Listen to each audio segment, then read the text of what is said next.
주의 말씀을 통해서 우리가 가지고 있는 이 어려움과 부패의 문제, 공동체가 가지고 있는 죄의 문제, 주의 말씀을 통해서 우리가 교훈받게 하옵소서. 예수님의 이름으로 기도합니다. 아멘. 아멘. 인류의 역사를 보면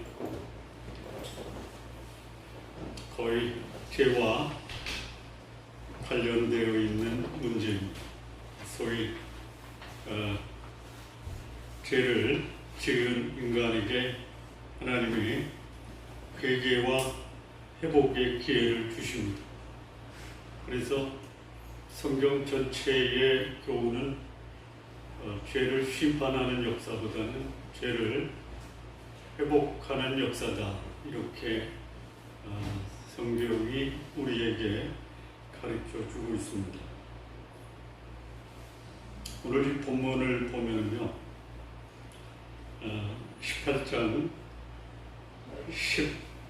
12절에서 22절까지인데, 15절에서 22절까지인데, 지난주에 우리는 마태복음 18장 11절, 소위 천국에서 누가 큰죄냐 라는 교훈을 함께 나누는데, 오늘 15절에서 22절 전에 18절에서 14절 말씀은 뺀 게 아니고 건너뛰면서 이 사실 15절에서 22절까지의 전제가 12절에서 14절 말씀입니다.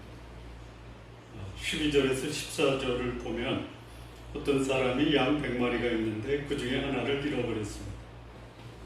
그러면 99마리를 여기 산에 두고, 다른 복음서에서는 우리에 두고 가서 길 잃은 양을 찾는다라는 말씀입니다. 그리고 찾으면 잃어버리지 않은 99마리보다 찾은 한 마리를 더 기뻐한다. 그래서 이 작은 자 중에 하나라도 잃어버리는 것은 하늘에 계신 너희 아버지의 뜻이 아니다. 이게 오늘 본문의 전제가 되는 말씀입니다. 자, 하나님은 잃어버린 한 마리와 우리에 있는 99마리, 99마리, 어느 것을 더 소중히 여깁니까? 둘 다죠. 그러면 우리 같은 경우에 이 잃어버린 양은 자의적으로 떠날 수도 있어요. 자의적으로 떠났어요. 여러분, 자의적으로 떠나면 돌아올 것 같습니까? 안 돌아옵니까? 안 가봐서 몰라요? 자의적으로 떠난 사람이 돌아올 것을 기대할 수 있어요? 아니죠. 그러면 어떻게 해야 돼요? 가서 데리고 옵니까? 올 때까지 기다립니까? 가서 데려와야죠. 왜요? 왜 가서 데려와요? 올 것 같으면 어떻게 해요? 기다려야 돼요. 안 와요. 그래서 이 양을 찾으러 목자가 가는 거예요. 찾지 않겠느냐. 그래서 찾았어요. 데리고 왔어요. 그래, 하늘에서 회개할 곳이 없는 이로 인해서 받는 기쁨보다 잃어버린 양을 찾아서 얻은 기쁨이 더 커요. 그리고 이 소자 중 작은 자 중에 하나라도 잃는 것은 하늘에 계신 너희 아버지의 뜻이 아니다. 그러니까 성경 전체가 우리에게 주는 교훈은 뭐냐면, 잃어버린 자를 찾아서 데리고 오라. 안 오기 때문에 그런 거예요. 여기 잃어버렸다라는 것은 두 가지 의미로 볼 수가 있는데, 하나는 뭐냐면 자의적으로 떠나갔어요. 또 어떤 경우는 어쩌다 보니까 잃어버린 상태로 남겨져 있어요. 소위 적극적으로 떠나간 사람이 있고, 어쩌다 보니까 떨어진 상태가 있어요. 여러분들은 전에 어땠습니까? 자의적으로 떠난 상태였습니까? 어쩌다 보니까 하나님의 은혜에서 떨어진 상태였습니까? 대체로 다 어쩌다 보니까 하나님의 은혜에서 떨어져 있었던 분들이죠. 그래서 누군가 전해준 복음을 듣고 그 복음 앞에 응답하는 분이죠. 그런데 응답한 사람 중에 자의적으로 떠난 사람이 있어요. 여기 형제 중에요. 형제 중에 죄를 범한 거예요. 복음을 듣고 들어왔다가 떠났어요. 떠났어요. 그러면 가야 돼요. 가야 돼요. 돌아올 것 같으면 기다려야 돼요. 여러분 돌아올 때까지 기다린 경우도 있죠. 누구죠? 네? 탕자라는 말은 없어요. 집 나간 둘째 아들이에요. 앞으로 탕자라고 쓰지 말고요. 집 나간 둘째 아들이에요. 돌아와요. 돌아올 곳을 아버지는 알아요. 그래서 찾으러 가면 안 돌아올 수도 있어요. 가능성이에요. 기다리니까 깨닫고 경험하고 돌아와요. 그러면 이 사람은 찾아가야 될 거냐, 이 사람은 기다려야 될 거냐. 성령의 인도함을 받으십시오. 대체로 하나님은 기다리시는 분이죠. 기회를 주시는 분이죠. 안 돌아오면 하나님이 가세요.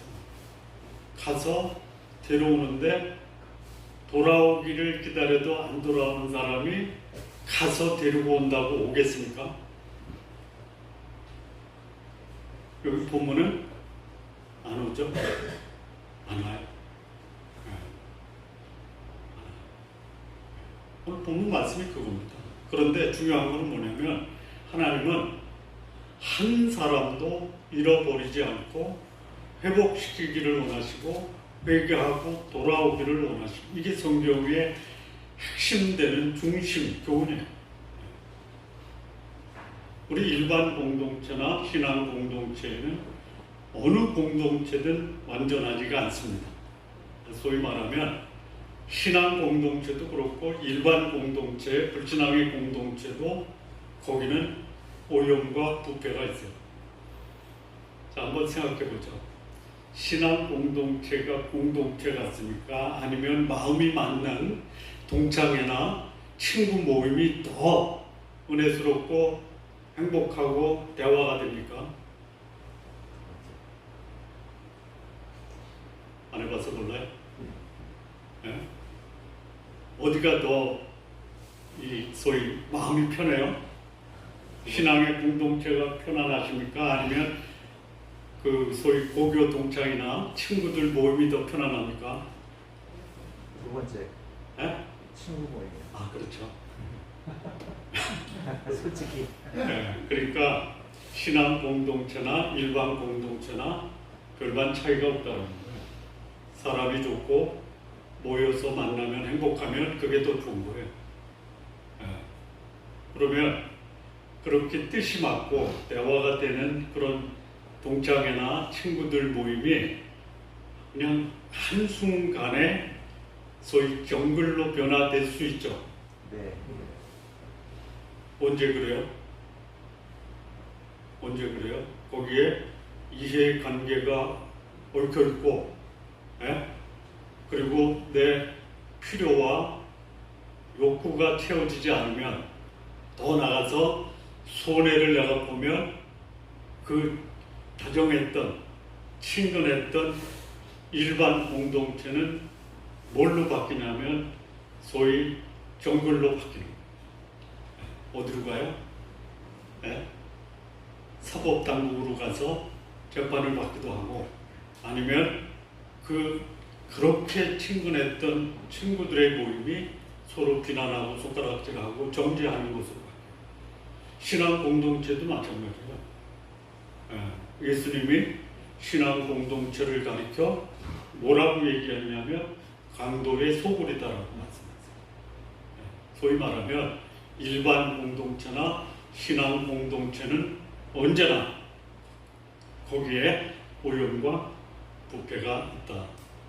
이 문제를 어떻게 다룰 것이냐. 이 문제로. 이 문제로. 기본 전제가 오늘 12절에서 14절의 말씀이에요. 뭐죠?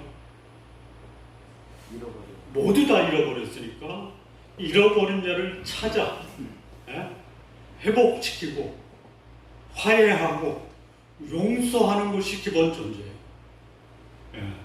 하나님은 우리를 위해서 용서해 놓고 기다리시죠. 돌아오라 용서할 거예요? 아니면 용서해 놨으니까 돌아오라 해? 용서해 놨으니 돌아오라. 기본적으로 그래야 돼요.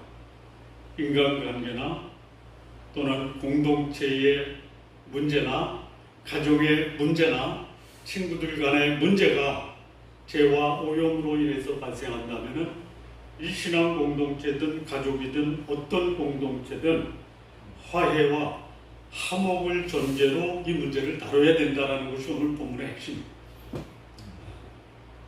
비난하고 정죄하는 거 이거 뭐 누구나 다 해주세요. 그러면 그야말로 천국 같아야 될 공동체가 지옥 같은 곳으로 변화되는 것은 화해와 용서를 추구하기 때문에 천국이 지옥으로 변합니까? 아니면 비난과 정죄가 천국 같은 공동체를 지옥 같은 곳으로 바꿉니까?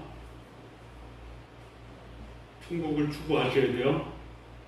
그런데 천국을 추구하기 위해서는 기본적으로 뭐냐면 화해와 용서가 전제되어야 됩니다. 쉽지가 않아요. 하나님이 용서해 놓고 기다리세요. 용서해 놓고 돌아오기를 바라는데 안 돌아와요. 찾아갔는데도 찾아간 자를 때리고 또 죽이고, 그게 인간의 모습. 하나님이 수없이 많이 하나님의 백성들을 찾아가요. 거절해요. 하나님을 거절하는 방법이 뭐예요? 가장 전형적인 방법이 뭐냐? 하나님은 하나님이 아니고 내가 하나님, 또는 하나님보다 또 다른 하나님을 만들어 놓고 하나님을 대체하는 거야. 그런데 그 거룩한 하나님이 어떤 하나님으로 변질되냐면 더럽고 오염된 하나님으로 변화가 돼요. 그 얘기는 뭐냐? 내가 하나님을 믿긴 믿는데 더럽고 오염된 삶은称赞하고 싶은 마음이 없다. 그래서 하나님을 거절하는 거예요. 그렇게 거절하는 소위 하나님의 백성들, 또 하나님을 처음부터 거절한 사람들을 하나님이 마침내 하는 게 뭐예요? 심판하죠. 하나님의 최후의 수단이 뭐냐? 그렇게 사는 게 차라리 그만 살아라 라고 해서 하시는 것이 심판. 여러분, 예수님 믿는 게 기적입니까? 안 믿는 게 기적입니까? 믿는 게 기적입니다. 그러세요? 답이 쉽게 나온 거 보니까 여러 번 들으신 것 같다. 네. 여러분, 예수님 믿는 게 기적이에요. 안 믿는 게 일반화돼 있어요. 저희가 토요일날 요한계시록을 공부하는데 마지막에 천국이 나오거든요. 21장에. 21장에 나오는 천국의 규모의 규모가 상징인데요. 12,000 스타디온, 가로 세로 높이가 12,000 스타디온이에요. 그 안에 천국에 있는 백성을 다 수용해요. 그 12,000 스타디온이 뭐냐? 그냥 요즘 계량으로 표시하면 12,000 스타디온은 2,400km. 2,400km. 24,000. 네, 맞아요. 2,400km. 그럼 그 크기가 얼마? 그 넓이가 얼마냐? 아무리 맥시멈으로 따져도 소련하고 중국을 합친 면적이에요. 2,400, 2,400. 24,000 같은데. 24,000인가요? 예. 왜냐하면 서울서 부산까지가 500km뿐이 안 되잖아요. 그러니까 24,000. 24,000. 죄송합니다. 네. 이렇게 고쳐주셔야 돼요. 어쨌든 크기가 지금 지구보다 작아요. 그 얘기는 뭐예요? 역사 속에 살았던 인구가 예수 믿고 구원받은 사람들이 다 합쳐도 그 정도예요. 그 정도예요. 물론 하나님이 구원받고 하나님의 백성 된 사람이 그거가 안 된다. 지구보다 한 지구 2배, 3배 정도 커야 된다. 그럼 그런 천국을 마련하시겠죠. 네? 근데 하나님이 역사적 관점에서 세상을 보니까 구원받은 성도들을 수용할 수 있는 천국의 면적은 12,000 스타디온, 가로 세로 높이 그거예요. 여러분 그 천국의 그 천국을 건설하는 건설 재료가 뭐죠? 혹시 아십니까? 예?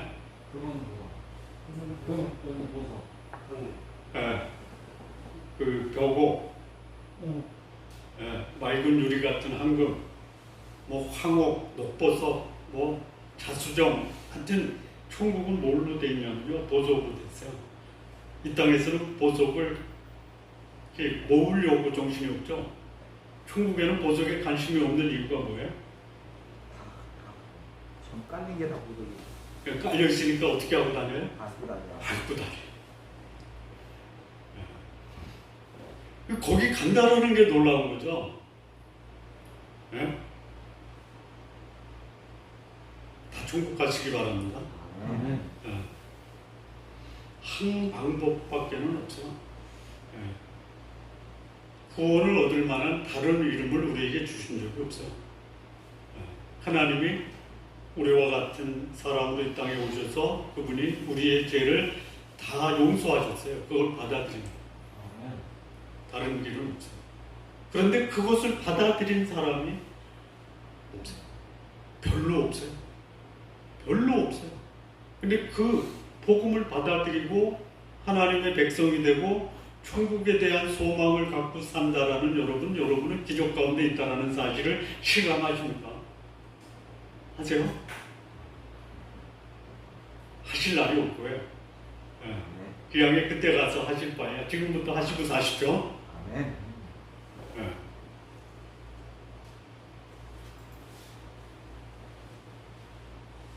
자, 그러면 신앙 공동체에 죄를 지은 사람들이 있어요. 없으면 좋은데 신앙 공동체는 한마디로 말하면 거룩함을 추구하는 공동체인데 이 거룩함을 추구하는 공동체에 오염과 부패된 사람이 있어요. 형제들 중에 그런 사람이 있습니다. 여러분 형제들 중에 죄를 지으면 저 사람은 형제가 아니야 라고 매도하지 마십시오. 형제가 아닌 사람은 형제가 되게 하고요. 형제인 사람은 성숙하고 경건하게 세워지도록 도와줘야 되는 게 신앙 공동체예요. 있어요. 형제가 죄를 범하거든. 범하는 사람이 있다는 거예요. 어떻게 그럴 수 있을까? 그럴 수 있어요. 없기를 기대하지 마십시오. 그러면 이거 어떻게 할 거냐? 기본 전제가 뭐죠? 잃어버린 양을 어떻게 해야 돼요? 찾아야 돼요. 그래서 가는 거예요. 여기 보니까 신앙 공동체에서 이 죄를 짓는 자를 어떻게 다루어야 되느냐. 이 첫 번째 보면 15절에서 17절인데요. 내 형제가 죄를 범하거든 가서야 가는 거예요. 이 죄를 지면 형제들이 공동체에서 떠나죠. 죄를 져서 떠나는 거예요. 어느 날 갑자기 어느 형제가 사라졌어요. 전에는 신앙 고백도 했어요. 헌신도 했어요. 갔어요. 왜 그럴까요? 공동체에 들어올 수가 없다라는 그런 죄책이 될 수 있어요. 떠났어요. 모든 경우는 아니지만 여러분 교회를 떠날 수 있는 경우가 3가지가 있어요. 3가지. 첫째는 교회가 이건 정당성이에요. 떠나도 되는 정당성이에요. 떠난 게 다 정당한 건 아니에요. 그럼 어떤 게 정당하냐? 교회가 복음을 안 전한다. 떠나야 돼요. 왜 거기서요? 두 번째는 하나님이 나를 부르셔서 사역터로 옮기신다. 세 번째는 아주 지극히 당연한 거예요. 거리가 멀어서 더 이상 못 나온다. 근데 거리가 멀어도 나오는 분이 있어요.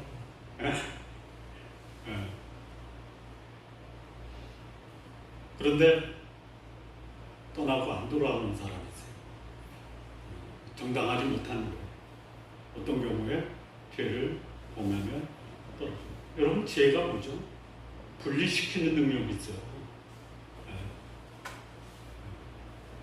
여러분 퇴근하고 바로 집에 들어오는 남편이나 아빠를 보면 참 존경스럽죠. 근데 다 자고 다 자는데, 가족들은 다 자는데 잘 때 들어오는 아빠가 남편이죠. 왜 그래요? 예?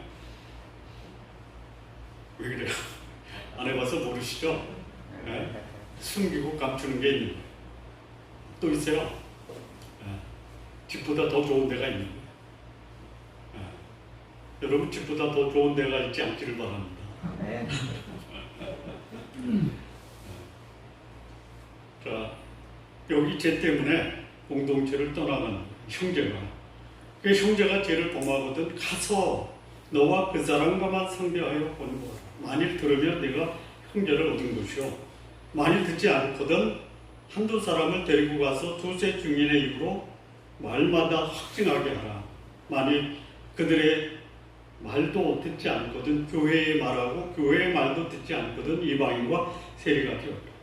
이게 공동체에 있는 형제가 죄를 범할 때 이런 소위 투명하고 공정한 절차를 거쳐서 이 범죄한 자를 처리하라.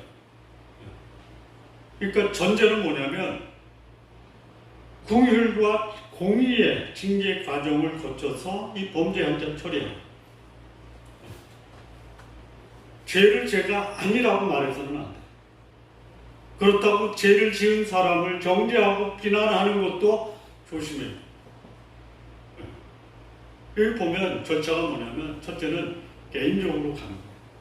가서 권고하라. 이 권고하라는 것이 위로하다라는 말도 있지만 더 중요한 것은 뭐냐면 사실 근거에 의해서 그 사람이 내가 잘못했다라는 것을 인식하도록 도와주라. 이게 권고하나요.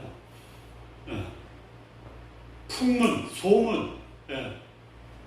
다른 사람이 말한 것을 근거로 그 사람을 비난하거나 정죄하지 말고 객관적인 사실을 가지고 그 사람이 잘못한 것을 분명히 알 수 있도록 제시하고 돌아오도록 권면하는 것이 권고하는 거예요.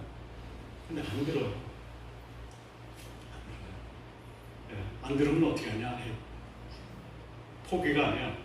두세 사람의 증인을 데리고 가요. 그래서 여기 확증하라라고 했죠. 확증하게 하라. 이건 뭐냐면 물증도 있고요. 물증. 그 다음에 또 뭐 있어요? 증인도 있는 거예요. 첫 번째는 물증을 가지고 간 거예요. 두 번째는 물증과 증인을 데려가서 그 사람이 잘못한 것을 확실하게 제시하라.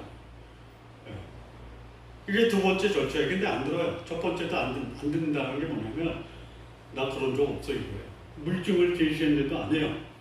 근데 증인까지 데려갔는데도 안 해요. 근데 무슨 일이 있어요? 없으면 공동체에서 나갈 이유도 없어요. 네. 자, 증인을 데려갔어요. 물증도 제시했어요. 근데 거절해요. 그럼 어떻게 하냐면 교회에다가 공개적으로 발표를 하는 거예요. 네. 발표하고 돌아오면 받을 준비는 해야 돼요. 근데 교회에다 말해도 안 들어요. 안 들어요. 여기 보세요. 17절에 교회의 말도 듣지 않거든. 그 다음에 이제 결정하는 거예요. 어떻게? 그는 이방인과 세리와 같다. 이방인은 뭐죠? 구원받지 못한 사람입니다. 세리는 뭐죠? 세리는 뭐죠? 세리는요, 예수님 당시에 유대 공동체에서 가장 죄 많은 사람을 지칭할 때 남자는 뭐죠? 세리. 여자는요? 죄인이에요. 여자는 차마 그 여자의 가장 죄를 많이 지은 자를 있는 그대로 노골적으로 표현할 수 없어서 한 말이 뭐냐면 죄인이에요. 여성으로서 최고의 죄를 지은 죄가 뭐죠? 못 파는 거예요. 차마 그렇게 표현 못합니다. 여기 형제니까 뭐라고 표현해야 돼요? 세리. 가장 죄를 많이 받아서 도저히 공동체가 수용할 수 없는 사람. 근데 세리도 받아주시죠? 그렇죠? 대표적인 사람이 누구예요? 두 사람 있어요. 세리가 예수님의 제자가 됐어요. 누구예요? 이 오늘 우리가 있는 이 마태복음에 저장한 거죠. 세리예요. 본명이 뭐죠? 레이예요. 레이. 예. 마태가 세간에서 예수를 만나서 오잖아요. 또 하나 있죠. 여리고의 누구죠? 예? 삭개오라고 했어요. 예. 삭개오도 예수님 받으세요. 예. 그런데 여기서 형제가 죄를 범하고 인정하지 않고 돌아오지 않으면 어떻게 여기라? 세리처럼 여기라. 불신. 근데 형제가 이방인과 세리처럼 돼도요, 이게 형제라는 게 놀라운 거 아니야? 이 세상의 삶을 마감하면 이 세리와 이방인 취급당하는 형제는 천국 갈까요? 지옥 갈까요? 어디 갈까요? 천국 갑니다.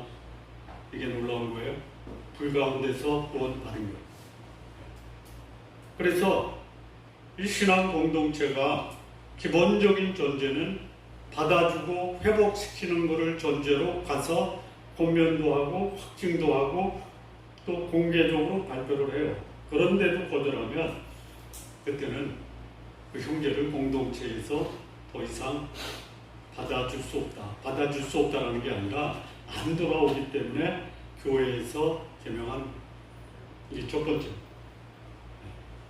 기본 전제는 돌아오면 받을 준비를 하되 거절하고 불순종하면 그는 세리와 같은 존재로 여겨라. 그런 사람들이 있어요. 우리 신앙 공동체에도 얼마든지 그런 사람이 있어요. 다시 말하면 명백한 죄를 짓고 회개에 합당한 열매도 맺지 못할 뿐더러 회개를 거절하는 사람들. 이들은 이방인과 세리처럼 여겨라 라는 것이 첫 번째 교훈. 자, 두 번째는요, 18절에서 20절인데요. 이 말씀을 이해하는데 좀 설명이 앞에 구절보다 훨씬 더 설명이 필요로 합니다. 자, 18절에서 20절 보면요, 진실로 너희에게 이르노니, 18절이죠. 19절에도 진실로 다시 너희에게 이르노니. 이건 예수님의 중대 선언이에요. 무엇이든지 너희가 땅에서 매면 하늘에서도 매일 것이요 무엇이든지 땅에서 풀면 하늘에서도 풀리리라. 이 말씀 듣고 감격이 옵니까 안 옵니까? 예? 우리 신앙 공동체에 이게 네 신앙 공동체가 무엇을 결정하든 하늘에서 인정해 준다는 거예요. 그 말이죠. 매면 하늘에서도 맬 거고 풀면 하늘에서도 푸는 거예요. 또 다시 말하면 19절 보시죠. 진실로 다시 너희에게 이르노니 너희 중에 두 사람이 땅에서 합심하여 무엇이든지 구하면, 이 구하는 게 뭐냐면 매든지 풀든지요.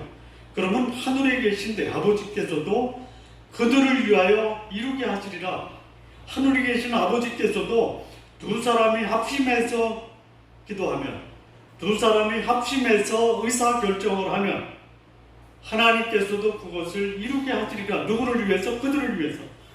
그래서 20절 보면 두세 사람이 내 이름으로 모인 곳에는 나도 그들 중에 있다. 자, 이 말씀이 그냥 생뚱맞게 하나를 따로 떼어서 하면 안 되고요. 앞에 말씀하고 연관을 줘야 돼요. 자, 맨다가 뭐죠? 맨다 이 매는 거예요. 매는 거예요. 죄 지은 사람을 어떻게 하는 거예요? 죄 지은 사람을 어떻게 하는 거예요? 처벌하는 거예요. 푸는 건 뭐예요? 용서하는 거예요. 그러니까 공동체가 묶을 수도 있고 풀 수도 있어요. 그러면 우리 교회가 결정하면 그건 진리다. 맞습니까? 맞습니까? 안 맞아요. 안 맞아요. 왜 안 맞냐? 여기 전제가 있어요. 두 사람이 합심해서 무엇이든지 구하면 하늘에 계신 내 아버지께서 그들을 위하여 이루시는데 전제가 있죠. 20절. 두세 사람이 누구의 이름으로 모여야 돼요? 네. 그러니까 신앙 공동체의 의사결정은 누구 뜻에 합당해야 돼요? 하나님 뜻에 합당해야 돼요. 네. 징계할 수 있어요. 회복시킬 수 있어요. 그런데 우리 공동체가 다수결로 결정하는 것이 아니에요. 예. 여러분 개인적인 문제도 마찬가지예요. 기도 제목 내시오. 그러면 기도 제목 낼 때요. 내 개인적인 것은 잘 안 되죠. 왜 안 내요? 왜 안 내요? 뭐 대체로 안 내는 이유는 공개하고 싶지 않아서 안 내는 거야. 근데 그 문제 가지고 끌탕을 하죠. 예. 그 기도 제목 내리니까 뭐 하냐면 북한 동포를 위해서, 북한을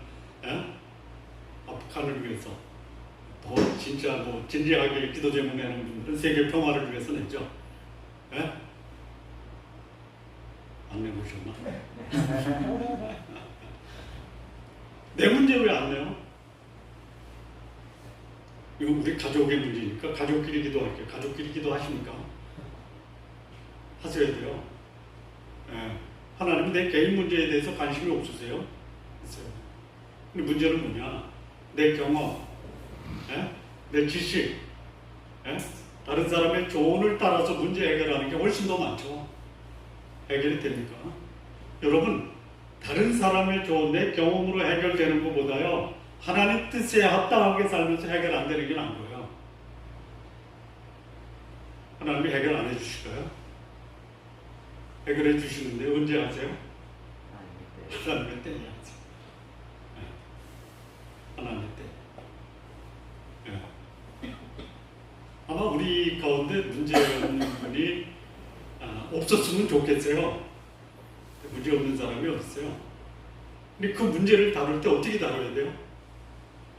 하나님의 뜻이 무엇인가를 보여요. 저도 요즘 막 하나님 뜻을 구하면서 마음의 평화를 유지하려고 애를 쓰는데요.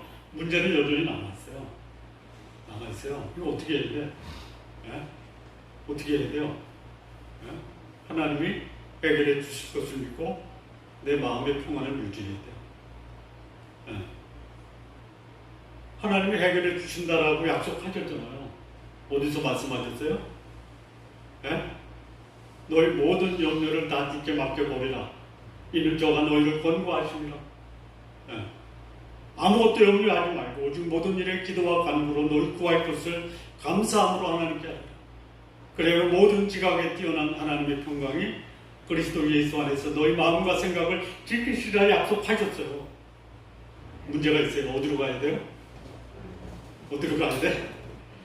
두세 사람이 내 이름으로 모인 곳에는 나도 그들 중에 있다. 예. 전능하신 하나님 앞으로 가지고 나와. 문제가 생기니까 저 사람 찾아요.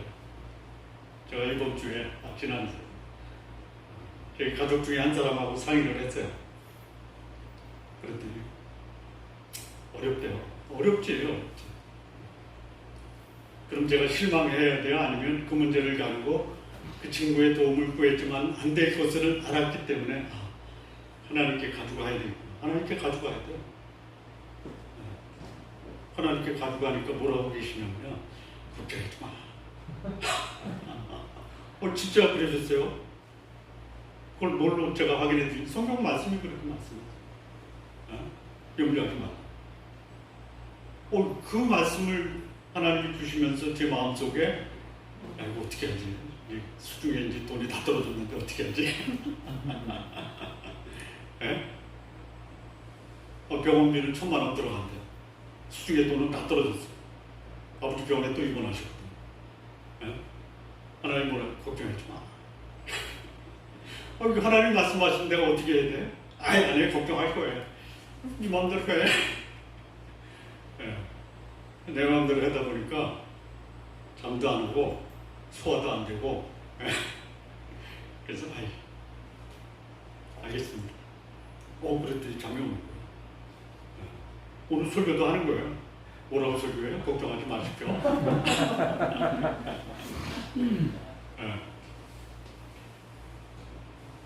자, 이 죄를 지은 자 어떻게 해결할 것이냐? 하나님의 임재 가운데서 처리해야 돼요. 신앙의 공동체는 하나님이 임재하시는 곳이에요. 의사결정은 하나님의 임재 가운데서 하나님 뜻에 순종하는 것이 신앙 공동체가 죄를 지은 자를 처리하는 하나님의 방법입니다. 기본이 뭐예요? 용서하고 기다리라. 용서하고 기다리면서 돌아오지 않는 사람을 묶은다라고 하나님의 임재 가운데서 성도들이 의사결정하면 오케이. 그런데 신앙의 공동체 하나님의 임재 가운데서 성도들이 용서해놓고 더 기다립시다. 그러면 하늘에서도 이 성도들의 의사결정에 동의를 하신다. 신앙 공동체 갈등이 있어요. 문제 있어요. 근데 그 문제를 해결하는 해결의 주체를 성도들이 하는 게 아니라 하나님이 하도록 하나님의 뜻을 구해야 된다. 이게 신앙 공동체가 죄를 지은 사람을 어떻게 해결할 것이냐, 어떻게 처리할 것이냐. 여러분, 신앙 공동체가요, 때로는 지옥으로 변할 수 있죠. 신앙 공동체가 지옥으로 변하는 모습을 보셨습니까? 네? 보셨어요? 못 보셨구나. 담임 목사하고 또 다른 담임 목사 총빙해서 두 담임 목사가 법정 싸움하는 데 있죠? 네? 그건 뭐 지옥이지. 지옥. 여러분, 천국 같은 가정이 지옥으로 변할 수도 있죠? 있죠? 있어요. 그러면 천국이 우리 가정에서 이루어지고 천국이 우리 신앙 공동체에서 이루어지는 모습과 천국 같은 우리 가정이 지옥으로 변하고 천국 같은 우리 교회가 지옥으로 변한다면 거기는 그럴 만한 이유가 있죠. 자, 그건 뭐냐면요. 신앙의 공동체가 거기에 속해 있는 구성원이 이 시선을 어디로 향하고 있나. 가족의 구성원이 문제를 바라볼 때 그 문제를 바라보는 시선이 문제냐 아니면 이 문제를 해결할 수 있는 해결자를 바라보느냐. 누구를 바라보죠? 이게 문제 해결의 가장 핵심이에요. 사람과 세상을 바라보면 갈등과 문제는 그대로 있어요. 설령 한쪽에 의해서 문제가 해결되는 것처럼 보여도 거기는 피해자가 생길 수 있어요. 이거는 뭐 피해자가 있는 한 이거는 문제 해결이 아니야. 지옥이죠. 갈등 속에서 이 갈등의 당사자들이 이 문제를 수용하고 서로 수용하고 포용할 수 있다면 이건 천국이에요. 합력해서 하나님이 이루시는 선을 바라볼 수도 있어요. 자, 천국이 천국인 것은 뭐예요? 문제가 없는 게 아니에요. 이 지상에 있는 한 천국, 하나님의 나라는 문제가 있어요. 저쪽에는 없어요. 없어요. 거기는 눈물도 없어요. 죄도 없어요. 갈등이 없어요. 아픔이 없어요. 슬픔이 없어요. 거기는 없어요. 없는 이유가 뭐예요? 여기서 천국을 경험할 수 있는 그 비결을 천국에서는 완성이 된 거예요. 그러면 여기도 지옥 같은 세상을 천국으로 만들 수 있는 비결이 있어요. 궁금하십니까? 아니면 알고 있는데 안 하는 겁니까? 자, 여기까지만 지옥 같은 세상을 천국으로 만드는 비결과 천국 같은 세상을 지옥으로 만드는 그 원인을 좀 몇 가지 제시를 할게요. 천국이 천국인 것은 뭐냐면요. 허물과 약점이 없는 사람들만 있는 것이 아니라 허물과 약점 있는 사람이 그거를 회개하고 온전케 하시는 하나님을 믿고 그분 앞에 겸손히 사는 것은 지옥 같은 삶을 천국의 삶으로 변화시킵니다. 우리 지난주에 천국에서 큰 자가 뭡니까? 천국에 들어가는 자가 어린아이 같다 그랬잖아요. 그게 천국이에요. 모든 사람이 문제가 생길 때 제 잘못입니다. 지난주에 그런 일이 있었어요. 다른 사람의 잘못을 저한테 막 풀려마치는 어떤 분의 말씀을 듣고 제가 그랬어요. 제 잘못입니다. 제가 더 챙겼어요. 천국이 이루어지는 것은 내가 부족해서 생겼습니다 라고 그렇게 말하는 사람들이 있는 것은 뭐예요? 그런데 천국이 지옥으로 변하는 건 뭐죠? 제 잘못이 그 사람 탓이에요. 그건 지옥이에요. 여러분 지금 천국에서 사십니까? 지옥에서 사십니까? 네? 천국에서 사시기 바랍니다. 아멘 소리가 별로 안 나와. 예? 제 잘못입니다. 제가 부족해서 그렇습니다.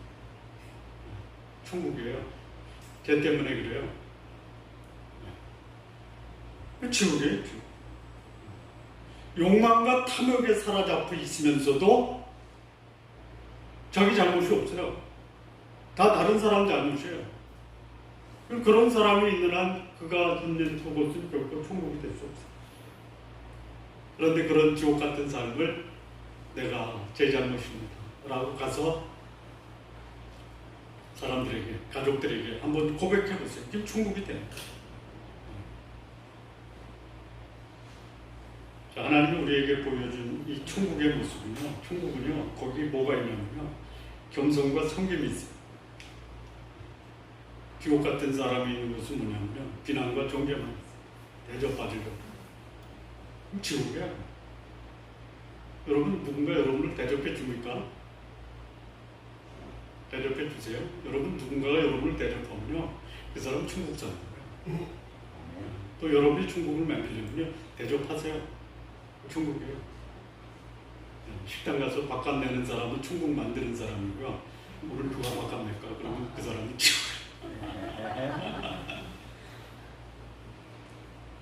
자, 세 번째입니다. 신앙 공동체는 이 죄를 지은 사람을 어떻게 할 거냐? 21절에서 22절인데요. 베드로가 나와서 주여 형제가 내게 죄를 범하면 몇 번이나 용서하여 주리까? 7번까지 하오리까? 예수께서 이르시되 내게 이르노니 7번뿐 아니라 7번을 70번까지로다. 신앙 공동체는 어떤 공동체냐? 근본적으로 용서와 회복의 공동체를 지향해. 다양한 사람들이 신앙 공동체에 있어요. 7번까지만 하면 되는 거야. 7번까지라도 하세요. 7번까지 해도 안 돌아와요. 그럼 어떻게 해요? 490번까지. 490번은 491번서부터는 안 해도 된다라는 게 아니에요. 용서하는 것은 끝이 없다. 그 얘기를 하는 거예요. 자, 천국과 지옥 다시 한번 얘기하면요. 천국은 저는 용서받은 죄인입니다. 또는 저는 죄인이었다가 용서받아 의인이 되었습니다 라고 고백하는 곳이 천국이에요. 지옥은 어떤 곳이냐? 죄를 짓고도 의인이라고 우기는 사람들이 모인 곳이 지옥. 우리나라 형편을 보면요, 자기가 지은 죄가 아니고 가족 중에 한 사람이 지은 죄를 내가 잘못했으니 나를 조사해 주십시오라고 하는 사람들이 반면에 죄를 밥 먹듯이 지면서 나는 당당합니다라고 주장하는 사람들도 있죠. 우리나라에 다른 사람의 죄를 내 죄로 인정하는 사람이 많으니까 죄를 짓고도 죄가 아니라고 주장하는 사람이 많습니다. 우리나라는 천국 같은 나라예요? 지옥 같은 나라예요? 지옥 같은 나라죠. 지옥 같은 나라입니다. 우리 가족은 천국 같은 가족입니까? 지옥 같은 가족? 천국이요. 천국이요. 천국으로 만드십시오. 천국은 나의 죄로 인해서 남의 죄를 보지 못하는 것이 천국이에요. 지옥은 자신의 죄는 보지 못하고 다른 사람의 죄만 보는 것이 지옥이에요. 천국은 다른 사람의 죄를 나의 죄로 여기는 것이고 죄를 지은 사람을 긍휼히 여기는 것이 천국이에요. 지옥은 뭐예요? 서로 삿대질하는 거예요. 비난하고 정죄하는 것이 난무하는 것이 지옥이에요. 천국은 용서받은 자가 숨는 것이 아니라 용서받은 것에 대해서 감사하고 찬양하는 것이에요. 지옥은 의인이라고 주장하면서 여전히 고통 속에 사는 게 지옥. 지금 이 땅에서의 천국은 의인이 있는 것이 아니라 죄인들이 모여서 서로 연약함을 인정하고 자비와 용서를 구하고 용서를 베푸는 것이 천국입니다. 그러니까 천국은 주어지는 것이 아니에요. 지옥은 주어지는 것이 아니에요. 천국과 지옥은 우리가 만들어가는 것이에요. 우리 성도님들 천국의 주인공으로 살아가십시오. 허물을 들추거나 비난하는 것이 아니라 지은 죄를 품고 용납하는 이런 삶을 사시기 바랍니다. 마무리 짓겠습니다. 아담 이후로 인간이 머무는 곳은 어디든지 어느 곳이나 오염과 부패가 있었어요. 지금도 마찬가지입니다. 인간이 모이는 곳은 어디든지 예외 없이 오염과 부패가 그치지 않아요. 신앙 공동체도 물론이고 불신앙의 세상은 말할 것도 없어요. 욕망과 탐욕으로 인해서 부정한 방법과 죄가 오히려 정당하다라고 고집하고 그걸 주장하는 세상에, 그럼에도 불구하고 하나님은 신앙 공동체 교회를 통해서 하나님의 나라, 거룩한 나라, 경건한 나라를 만들어 가시고 그 나라의 주인공이 우리 성도님들이십니다. 역사와 인류는 권력과 지식과 재물을 가진 자들이 만들어 간다라고 주장하지만 그렇지 않습니다. 오히려 거룩하고 경건하고 자신의 부족함을 인정하는 사람을 통해서 하나님은 역사를 만들어가고 계신다는 것. 여러분, 우리 세상이 오염과 부패로 물든 사람이 있다는 거 당연한 것. 이들을 어떻게 대할 것인가. 이들을 품고 돌아오기를 기다리면서 그들이 하나님 나라의 백성이 되도록 우리가 그들을 용서하고 이해하고 품고 하나님의 지혜를 구하면서 이 땅을 거룩한 나라로 만들어가야 될 책임이 우리에게 있습니다. 죄는 철저하게 다루십시오. 그러나 근본적으로 이 사람들을 품을 수 있는 국민의 마음을 갖고 사는 것, 이것이 하나님이 우리에게 기대하시는 하나님의 나라를 만들어가는 하나님의 권면의 말씀입니다. 이 궁율의 마음, 권면의 마음, 거룩한 하나님의 생명이 우리 가운데 항상 넘쳐날 수 있도록 그런 삶을 우리 성도님들 만들어 가시기를 진심으로 기원합니다. 기도하시겠습니다. 하나님 아버지 감사합니다. 우리의 가정, 우리의 교회, 우리의 직장이 거룩하신 하나님, 사랑과 긍휼이 넘치는 천국으로 만들어 갈 수 있도록 인도하여 주옵소서. 예수님의 이름으로 기도합니다. 아멘.